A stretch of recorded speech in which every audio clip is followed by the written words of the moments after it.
and one other, whom grace would again bless, a tarnished of no renown.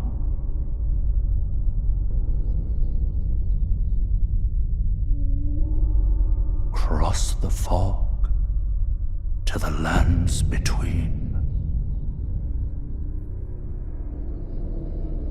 to stand before the Elden Ring and become the Elden Lord. Just want to preface this video by saying this is not a review of Elden Ring. Repeat! This is not a review of Elden Ring. On a dark and not so stormy night in cold, dreary Scotland, where the world seems to be hurling itself into the abyss via the R versus V war out in the eastern parts of Europe, I, Craggs, have been playing Elden Ring. Possibly one of the hardest games known to personkind, you know. And like I said, it's not a review, it's basically just me rambling a lot of pish about me playing this game. It's a hard game to review. I think it might actually take me 100 years to finish it. To beginning to end, when you start the game and you pick your class, and you're like, what fucking one do I pick? What's the difference between a warrior and a hero? I thought that was the same thing. What's an astrologer doing here? Is he just going to look at the stars and get stabbed in the back? You've got a bandit and a prisoner. Why are there prisoners here? Why? How is that a class? That's like more of a sort of state of being. I mean, I don't know. It's like, okay, maybe if you were a baker, yeah, that could be a class, because you know that's like a skill. How are you skilled being a prisoner? And how does a prisoner know magic? And why is the astrologer like Dumbledore? Or Gandalf, if you prefer. These are one of these many questions that I probably won't be able to answer, because I'll be quite honest with you, I don't know what the fuck I'm doing with this game. I've been playing it for fucking 2 or 3 days now, and it's just like, do you know what you're doing, son? No. Oh, game, sorry. Can you please tell me, inform me via tutorial what I'm doing? No, fuck you. Fuck you in the arse with a pike. Thanks, game. I'll just blunder around blindly then and die loads. That's what to do, son. That's very good. That's what we intended for you, you prick.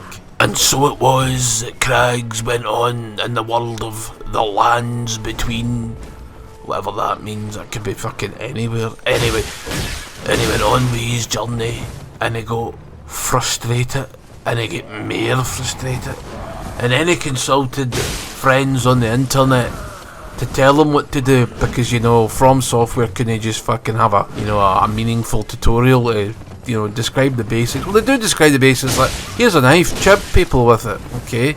If you press B, you will die. No. If you press A, you will die. If you don't get out of the way fast enough, you will die. Aye, I know that. But could you maybe explain the level up system and how all that works? Nah. No. Right, you want to upgrade your attributes. How do you get stronger? Well, it depends what weapon you've got. You might need a strength weapon or a dexterity weapon or a weapon based in faith or luck or jobby. Speaking of jobby, you can pick up golden excrement. Golden excrement, that's the greatest thing I've seen in this game. It's like Breath of the Wild with its wee jobbies that all these wee stupid fucking gnome things leave behind. The Turok seeds are just wee jobbies. Harness a wee job. I don't know what to do with this golden jobby. I've thought about just painting with it, but don't think that's an option. Anyway, you're cutting about this land and it's beautiful and it's dank, and quite frankly it's fucking making me want to slit my wrists, which is great because that's what they were going for, I imagine. It's a lonely game. It's like Fallout 3 or New Vegas. Not so much 4. 4's got a lot of noise in it. But 3 and New Vegas, they feel desolate at times, and this game feels well desolate. You're cutting about these lands and you're like, fuck's sake, man. It's like It's like Scotland on a winter's day, and then you get down and it's a wee bit less sunnier, so it's like Scotland on a summer's day. I'm saying it's a dour country, but we do get some good weather. It was sunny today.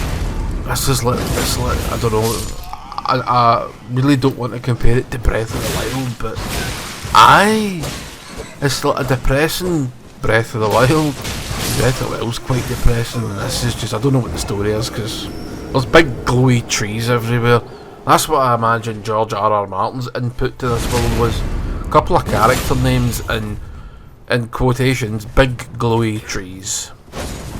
We live in the land of big, fluorescent, glowy trees. Okay. Then you'll find these wee diamond things cut in the book, and they're moments of grace. They're the bonfires for Dark Souls that have been shaped into wee crystals, and they're yellow, and you can use them to level up, but only after you've seen this not maiden in black. She's like maiden in pale blue, or like grey, if you will.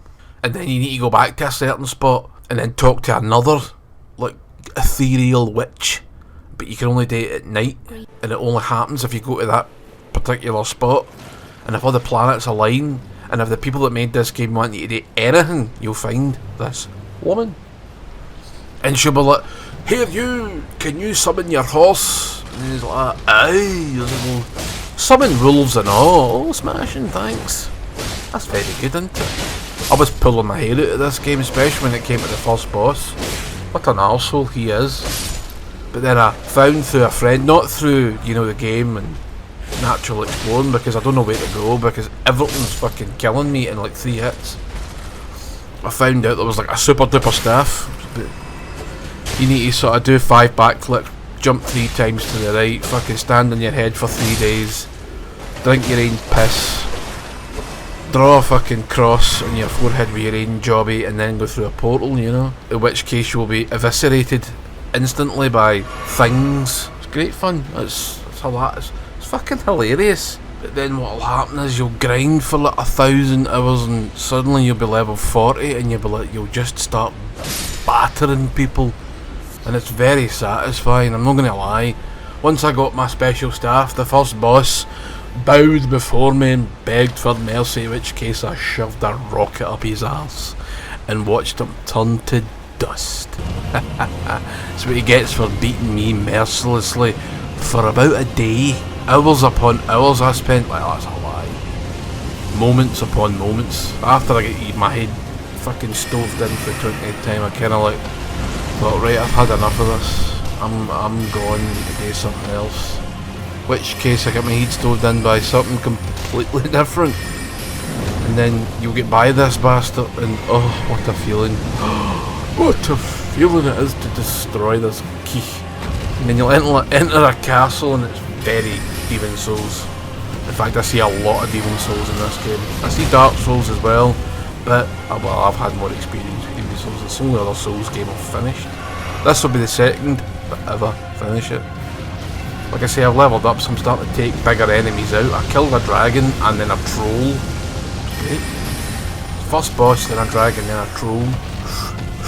The best. And the troll was standing in what looked like gold, but now I just think it was a pile of golden jobby. I hope it was a pile of golden jobby. Imagine there was like this protecting this troll.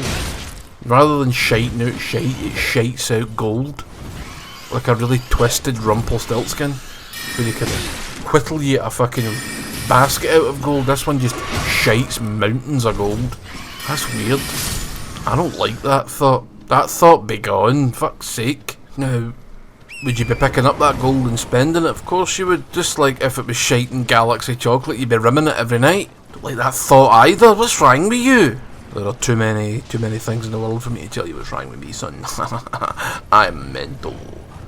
So, like, you might think that I don't like the game, right? I actually do rather like it. And just because you have a good battle with a bunch of enemies at one point doesn't mean it's going to happen again, like ever.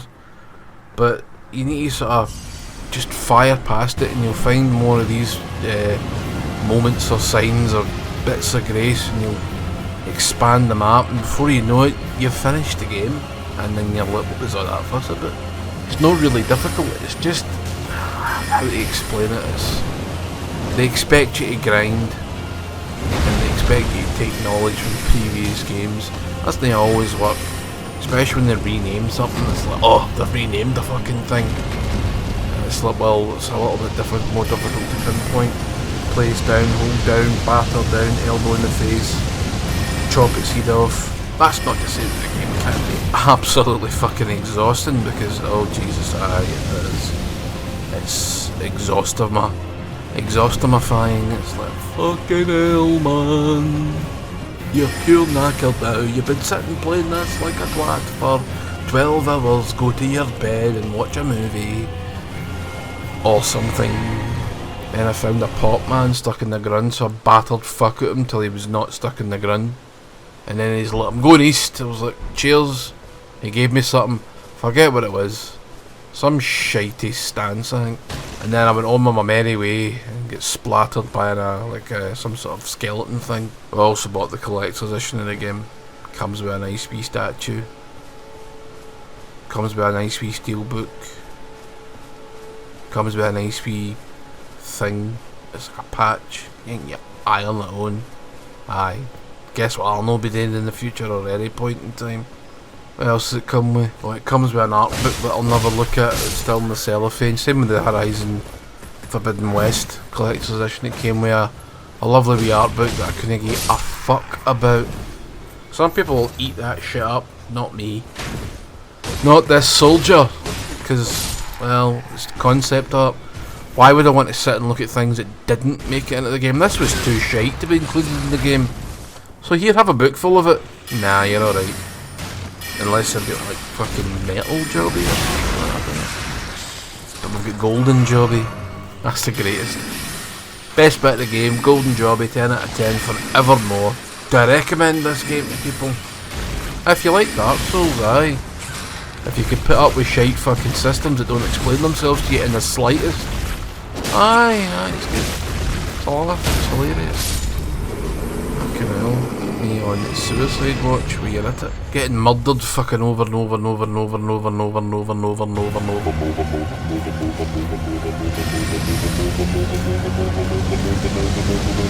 Hilarious. It's fun. It's fun, I'm telling you. Oh, but now we've got gatekeepers that say you can only finish the game legitimately if you use a melee only build. You can't use magic because that makes it too easy. Motherfucker, this game is not easy in any fucking shape of any form, okay? And I'll decide how I fucking use the game to finish it. If the game lets me do it, it's legitimate. Fuck you. How did you finish the game? None of your fucking business, you absolute dribbler. So, it's not actually the game that's exhausting, it's all the pricks that surround it. All the fannies yawning their big hippo-like fannies in your face saying you're no good enough because, well, you didn't do it my way. Well, what happens when somebody comes along and says, well, I beat it with only my bare arse cheeks? You didn't do it that way, fuck you. Don't know how you beat it with your arse cheeks, but you get the point. You understand what I'm saying. Nah, if you don't, fuck you. Anyway, I think I've rambled on enough shite. I'm gonna go back to playing Elden Ring. Actually, that is a fucking lie. I'm gonna go lie in my bed and watch a film and detune and decompress and wonder what I'm gonna do with tomorrow. It's called Elden Ring. See you all later.